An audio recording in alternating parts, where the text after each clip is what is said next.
We have arrived to the fourth part of the Norman Kingdom in Italy by Kings and Generals. The link to this video is down in the description down below, and if you enjoy my content and want to help me out, feel free to like, comment, and subscribe. It would really help out my small but humble channel, and I would appreciate it very much from the bottom of my heart. With that said, and without any further ado, let's get to it, shall we? Gosh darn it. Architecture. For Alexios, the situation was incredibly dire. Emptying out the imperial coffers, the desperate... I did like watching Alexios' failure in the sense that, not because I enjoy watching him fail, he's actually my favorite Byzantine-era Roman emperor, but I like that it's such a stark contrast to later on when Bohemond tried to invade, and Alexios completely demolished him. It was such a one-sided affair. Bohemond never stood a chance. And here we have, Robert's Bohemond's dad, right, who achieved success. So it goes to show you that Alexios learned from his earlier defeats and got better. So I kind of do, like, again, his growth is kind of amazing. It's one of the best character arcs I've seen for an emperor ever. Alexios might have the best character arc. Yeah, that's what I enjoyed most about the First Crusade series. Emperor offered 360,000 gold pieces to Henry IV, the King of the Germans, with a plea to invade the Papal States, the Normans' suzerain and ally. By doing this, he hoped Robert Guiscard would be forced to divert his troops back to Italy, giving the Byzantines some reprieve from his invasion. Henry, for his part, was still deeply embroiled in the investiture controversy with the Pope, and therefore was all too happy to take Alexios' exorbitant tribute and invade his biggest rival. Marching down the Italian peninsula. That's another aspect I really like about the Byzantine-era Romans. It's like, when they couldn't defeat an enemy, through brute strength, they proceeded to rely on, like, diplomacy and bribery, to essentially get people to fight for them or cause diversions. It's another aspect I like because Byzantine-era Rome really was just playing on legendary difficulty. Their entire existence was hard mode, so I kind of like that they used every trick they could get to get a one-up on an adversary. The German king soon bore his might down upon the city of Rome. To further compound matters, Guiscard's own vassals back in Apulia had risen up against him in his absence, no doubt spurred on by Byzantine whispers and silver.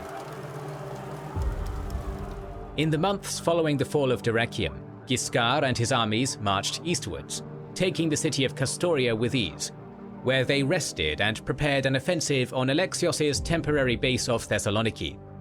In April, word of the brewing revolts in Apulia reached Duke Robert, and the old warlord hastily departed back home to quell the rebellion, setting the stage for the coming contest between his cunning but hitherto untested son, Bohemond, and the Byzantine Emperor Alexios I Komnenos, who, despite being bloodied, was not ready to throw in the towel. Surprisingly, Bohemond's first course of action was not to strike at Thessaloniki as his father had planned. So, again, Robert, aka the Old Fox, was a very cunning man, and he proved to be able to get the one-up on Alexios. So I do like that Alexios indirectly got rid of the biggest threat, Robert, right? And now has to deal with Bohemond, who we are familiar with Bohemond. He's probably... We saw a lot of his exploits in the First Crusade series, and Bohemond, I think, of the First Crusaders, was the best general, and probably the most cunning of the group, of the original Crusaders, but eventually he was bested by Alexios at the end. And here we have a young Alexios and a young Bohemond, though Bohemond is more untested here, and obviously they were familiar with each other, which makes it funny that Bohemond ended up becoming a First Crusader and kind of working with, working with is a bit of a stretch, but kind of for a bit there, joining on this crusade organized by Alexios. considering their rivalry in the past. Again, Bohemond and Alexios, I really like the two because I feel like they're like such stark contrasts. I feel like they're kind of two sides of the same coin, as it were. They have a lot in common. Both great generals, both cunning men, both, I feel like those are the two biggest traits that they share. But I feel like Alexios, the reason he overcame Bohemond at the end is that he had one key trait that Bohemond didn't, and I think it was wisdom. I think Alexios, especially near the end of his life, was just a wise man who always learned from his mistakes and just adapted and got better. And you can see that in their final encounter where he humbles Bohemond without, like, Bohemond doesn't even, like, conquer Dyrrachium, So again, I feel like that's the biggest trait between the two. They're very similar, and again, there's little rivalry between the two of them. A pretty great one. But to take his troops and march southwest to the capital of Epirus, Ioannina. On his way through Thessaly, he found his army supplemented by the local Vlachs, a collection of peoples who existed in pockets throughout the Balkans. These Aromanians, as they were also known, had been chafing under the heavy taxation and corrupt bureaucracy of the Byzantine Empire for decades, and saw common cause with the Normans. By the end of April, Bohemond's army had reached Ioannina. The city quickly surrendered to spare itself from the ruthless pillaging that the Normans were infamous for. Bohemond spent the next few months fortifying its defences. Meanwhile, Alexios had retreated to Constantinople, where he had managed. So this was an interesting scenario in that Robert wanted to take Thessalonica, and again, Thessalonica is kind of a really important city in the Byzantine era, in just history in general. I believe founded by Cassander of the Diadochi. Like, this city was pretty important and comes up a lot. So his move to take Ionia was definitely interesting, that it diverted from his dad's original plan. I mean, on paper, I think Thessalonica might be the bigger, more prestigious target just because of its role in history, but I also do kind of get this. I mean, look at this coast around Epirus, from Dyrrachium and all the way here. He essentially kind of solidifies his gain around Epirus, the Epirus region, and that kind of serves as a foothold, possibly, for later on. I'm wondering if that's what he was thinking when he took it.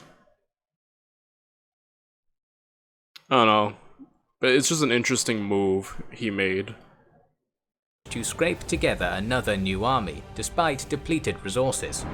The total size of this army is lost to history, but it likely outnumbered Bohemond's expeditionary force.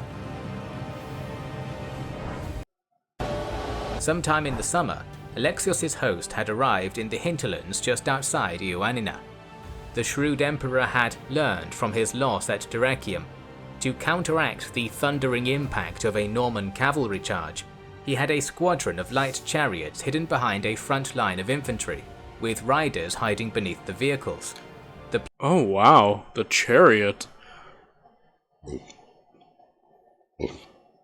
You know what's interesting about the chariot is that in earlier points in human history, like the Bronze Age, for example, chariots were kind of the main weapon, the main thing that, the great kingdoms of the earth used to fight. Like, kings rode on chariots, everyone rode on chariots, the Egyptians, the Hittites, like, basically chariots were kind of the main weapon of, like, the Bronze Age at earlier points of human history. But afterwards, it eventually kind of fell out of use a little. It wasn't ever as big as it was, like, earlier points in human history, like the Bronze Age, as I mentioned, right? It was still used, don't get me wrong, it wasn't as big as it once was, and even later on, it was kind of like a lot of the things we see, like with the Romans and stuff, chariots were kind of out of major use. And I think of, like, when I think by the time of like when the Roman Republic was rising and they fought the Seleucid Empire under Antiochus III, Antiochus utilizing scythe chariots in the Great Battle of Magnesia, and I think even it was stated at that point they were kind of a gimmick chariots. Like at that point, like they weren't actually expected to be, or shouldn't have been expected to be, like a decisive factor in any victory. So it's interesting to see them, especially in the medieval age, that they're used here. Like it's kind of like a weird, like, it almost feels like out of place, you know, as a weapon or as a unit. Considering even in older generations before this battle, it had relatively fallen out of major use. I'm sure there were parts of the world that still used them. I'm not saying that they weren't used at all. It's just, you know what I mean, right? Like, definitely not as prestigious or as decisive in victories or battles as they once were, in the earlier stages of mankind. So, it's so interesting to see them used, especially here in the medieval era. Like, it, again, like I keep saying, it feels like almost out of place, but maybe that's the point. Alexios hiding these guys, like, almost beyond unexpected. And he seems to be primed to use them to perhaps gain a victory. Let's see. Like, I'm actually really interested in seeing these weapons here. Plan was to lead the Normans into believing that the Byzantines were a primarily foot soldier-based army, prompting them to commit to a full-scale charge. Ooh. When the enemy knights came within striking distance, the front line would split and the riders would rush onto their chariots, using their superior mobility to outmaneuver, flank, and destroy. Holy crap. Okay, that's an interesting plan. I don't know if Bohemond's gonna fall for it, though, but that's such an interesting plan.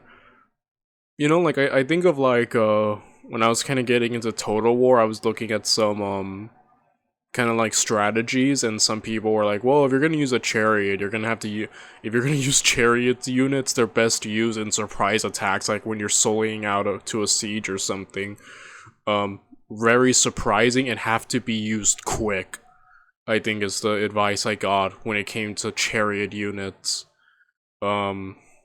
Yeah, I'm planning on buying, like, Total War 2 Rome soon, because I think I talk way too much about Mount and Blade Warband. I need to find another game to become obsessed with, so hopefully, and I've chosen Total War Rome 2 because it has a lot of historical kingdoms and units that I'm interested in, like the Seleucids, the Macedonians, obviously the Romans, goes without saying. Basically the Hellenistic to rise of the Roman era, which I really like, so yeah. Hopefully by the time this video comes out, I have already purchased it, and am very deeply enthralled by it.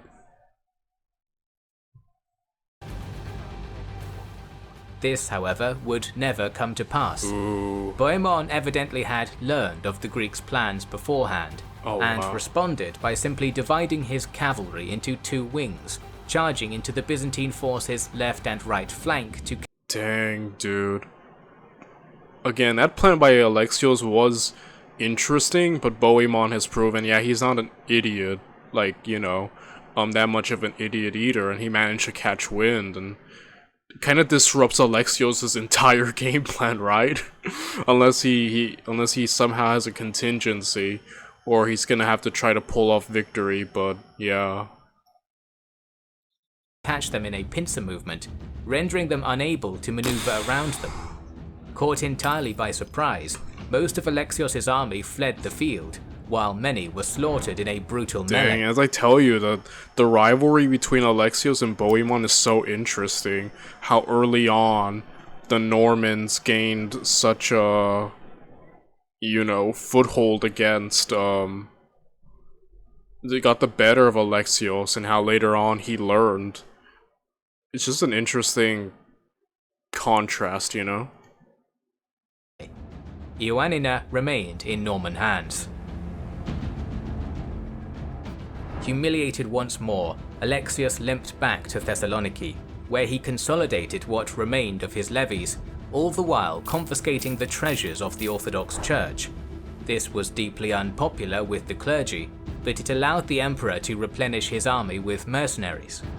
Bohemond, meanwhile, had marched his victorious forces southwards to the city of Arta, which he laid siege to.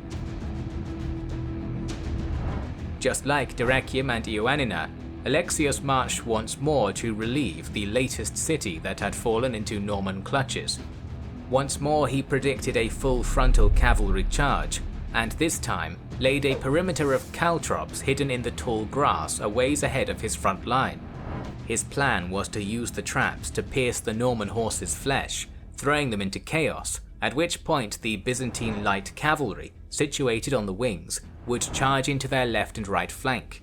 Bohemond, however, was of a simpler mind. Deciding to simply use what had worked before, he once more divided his knights into a left and right wing, barreling into the Byzantine. Dang, dude, Alexios, bro. He keeps trying to predict a frontal assault, but Bohemond, once again, is Bohemond about to win doing the exact same thing? Holy crap.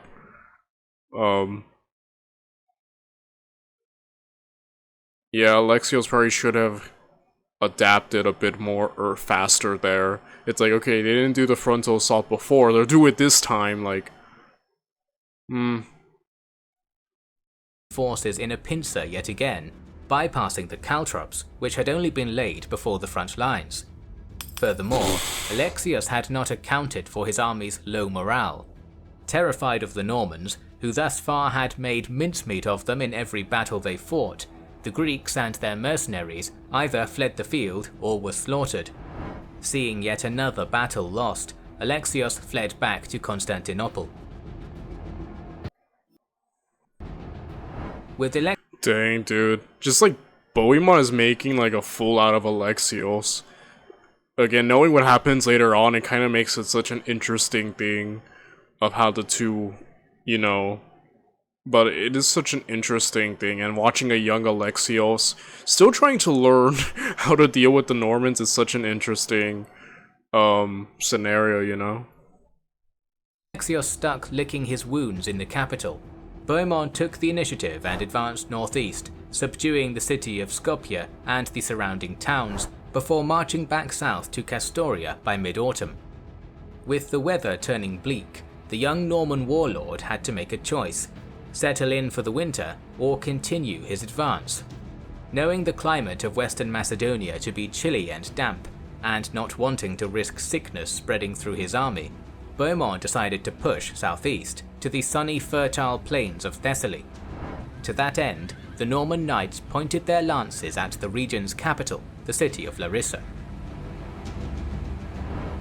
If Byzantine sources are to be believed, the Franco-Norsemen appeared before the walls of Larissa on November 3rd, laying siege to the city and cutting it off from the outside world. The city defense was headed by a veteran soldier named Leocephalus, who remained ardently loyal to his emperor in Constantinople. Leo defiantly held out against Bohemond for over 6 months, but as winter turned to spring, morale in the city began to plummet as the Larissans starved under the Norman blockade. Meanwhile, Emperor Alexios, predictably, had not yet given up. And that's what makes Alexios such a great guy, is that despite his earlier setbacks and defeats, he learned from them, and obviously he never gave up. He was very persistent and tenacious in his own way, and yeah, he's not like throwing in the towel. He's like, I'm gonna try to salvage this. Yeah. Despite suffering crushing loss after crushing loss, the remarkably stubborn Roman would not turn his back. Again, that he's a true Roman. Romans are stubborn no matter how many times they lose. They just keep reforming more armies and they keep fighting, just like that's how the Romans of old did it. And Alexios has that spirit, a true Roman. On his dying empire. First, he resorted to diplomacy. Using the same underhanded tactics that had sent Guiscard rushing back to Italy, he found a way to spread whispers into the Norman camp, lighting the fires of conspiracy.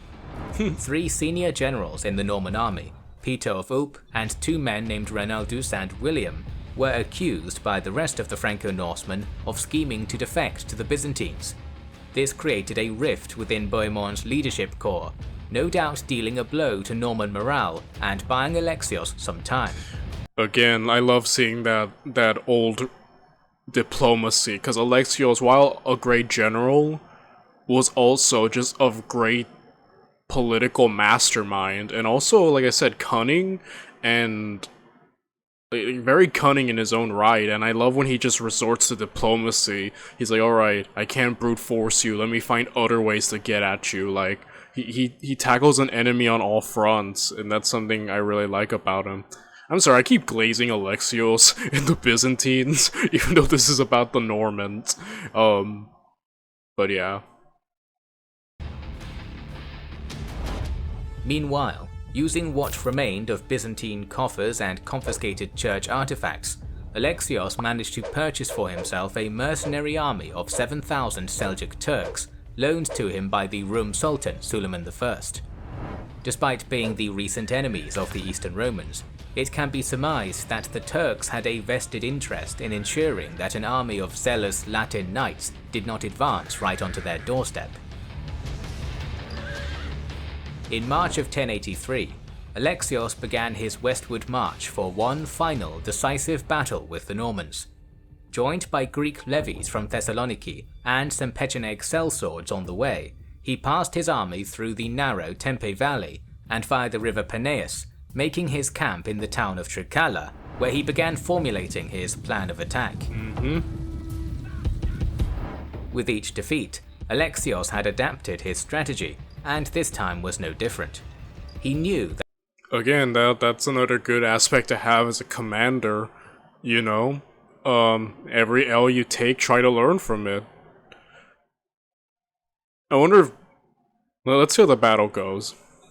that his troops were comparatively low in experience and morale compared to the veteran, battle-hardened Norman knights, and that therefore any direct confrontation with the Latin enemy would result in yet another crushing loss.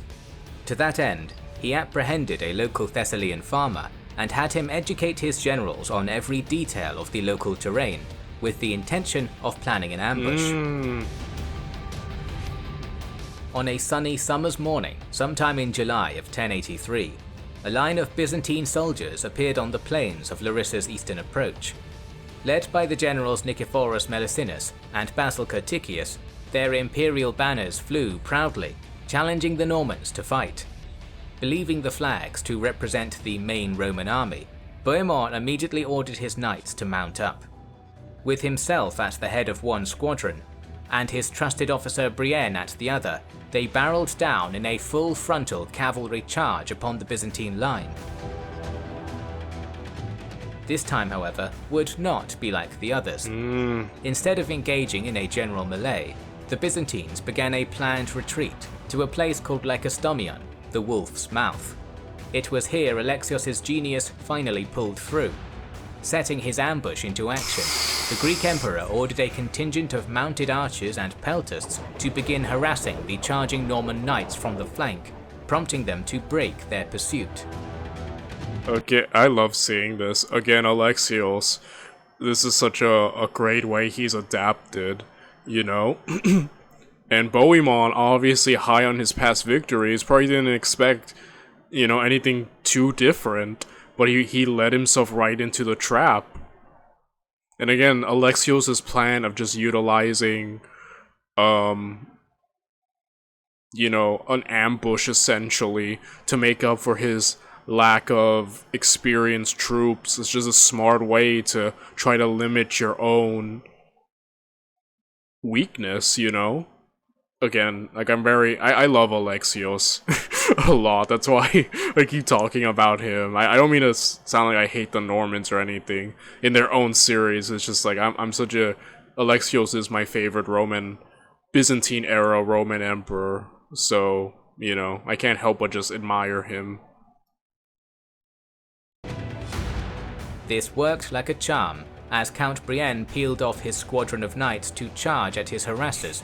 Unfortunately for him, the Normans' heavy cavalry proved unable to outmaneuver the likely Turkic mounted archers, who circled around them with ease, shooting out the horses from under the Latin knights and raining chaos upon them. Again, horse archery is so OP. I played this game called Mountain Blade Warband. I'm sorry, for those of you who've been around for a long time and hear me yap too much, I apologize about this game. It's my favorite game, and I always play as a horse archer. It is OP, guys. Trust me. Brienne made a desperate attempt to call for reinforcements, but he had been separated from Bohemond's squadron, and communication lines had been cut. Meanwhile, Bohemond himself had broken off his pursuit of the Byzantine decoy army, and made a temporary camp on a small river island called Calabria, a narrow region of the outskirts of Larissa defined by marshy swamplands. According to Byzantine sources, Bohemond did not take his situation very seriously, reportedly having been lounging around eating grapes. Sometime later, Brienne's squadron had likely managed to link back up with Bohemond, and their ragged, wounded state alerted the young Norman duke to the reality of the threat he faced. Again, Bohemond was probably high on his past victories, dude. He didn't expect... he's probably thinking, oh great, another opportunity to beat up Alexios. But Alexios adapted like a true Roman.